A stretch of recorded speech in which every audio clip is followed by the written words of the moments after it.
Tangail rail স্টেশনে এক যাত্রীকে সংঘবদ্ধ ধর্ষণের অভিযোগ উঠেছে। এই ঘটনায় জড়িত থাকার অভিযোগে ৩ জনকে গ্রেপ্তার করা হয়েছে। আটকের পর তারা ধর্ষণের কথা স্বীকার করেছে বলে জানিয়েছে রেলওয়ে পুলিশ। শুক্রবার রাতে এক নারী ঢাকা থেকে ব্রাহ্মণবাড়িয়াগামী ট্রেনে না উঠে ভুলক্রমে উত্তরবঙ্গগামী চিত্রা এক্সপ্রেসে উঠে পড়েন। টাঙ্গাইল পৌঁছানোর পর অন্য যাত্রীদের কাছে জানতে পারেন তিনি ভুল ট্রেনে উঠেছেন। পরে রাত 10:30টার দিকে টাঙ্গাইলের ঘারিন্দা স্টেশনে নেমে পড়েন তিনি।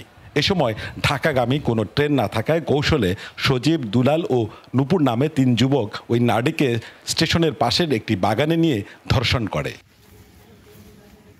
পরবর্তীতে নূপুর ওই নারীকে সিএনজি অটোরিকশায় বাড়িতে নিয়ে আবার ধর্ষণ করে। শনিবার সকালে তিনি ঘারিন্দা রেল স্টেশনে গিয়ে রেল পুলিশকে বিষয়টি জানালে তারা অভিযুক্ত 3 জনকে গ্রেপ্তার করে।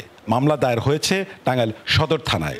একটি পৈশাচিক রূপ আমরা গতকালকের বিষয়টি আমরা জানলাম। এই ধর্ষকদের যদি আসলে সর্বোচ্চ শাস্তির আওতায় যদি না হয়, সর্বোচ্চ শাস্তি যদি না দেওয়া হয়, আসলে এই ধর্ষণগুলো কিংবা নারীর প্রতি সহিংসতা আসলে বেড়েই চলে যাবে। আমরা চাই যারা এই সব কর্মকাণ্ডে লিপ্ত আছে তাদের যথাযথ শাস্তি ব্যবস্থা করা হোক, আইনের আওতায় আনা হোক।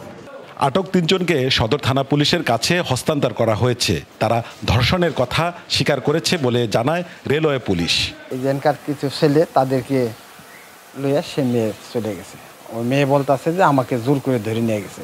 পরে আমরা সারে নিয়ে ফাড়িতে বসে রেখে আমরা ওই লোকগুলো ধরে আনছি। ধরে আনার করে এরাই এই লোকগুলা। তারা তো প্রথম স্বীকার করে না, তারপর স্বীকার করছে। অভিযুক্তদের বিরুদ্ধে আইনগত ব্যবস্থা নেওয়া হচ্ছে বলে জানিয়েছেন ভারপ্রাপ্ত কর্মকর্তা।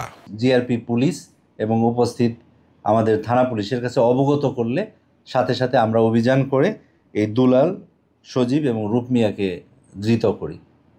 পরবর্তীতে এখন অভিযোগ দিয়েছে মেয়ে এবং আইনগত ব্যবস্থা প্রক্রিয়াধীন। ন্যাক্কারজনক ঘটনায় জড়িতদের দৃষ্টান্তমূলক শাস্তির দাবি এলাকাবাসীর। Sohel Talukdar, DBC news, Tangail.